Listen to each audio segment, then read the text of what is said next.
How to use McDonald's kiosk machine to order. First of all, click a Start Order.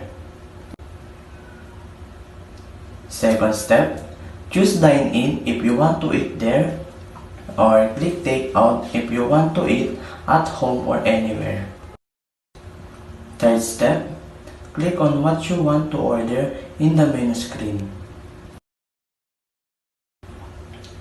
And if you have chosen what you want and don't want to order anything else, click Totems.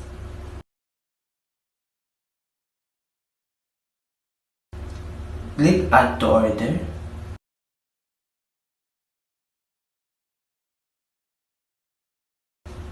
Click Proceed to Checkout.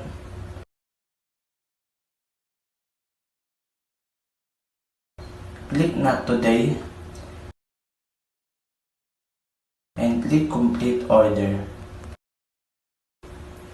Fourth step, click Pay Here if you are cashless or if you want to pay using credit card or etc.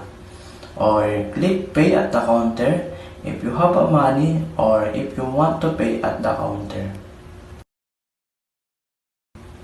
Last step, click Serve at your table if you want to bring that your order to your table. Or click Pick Up at the counter if you want to pick it up at the counter.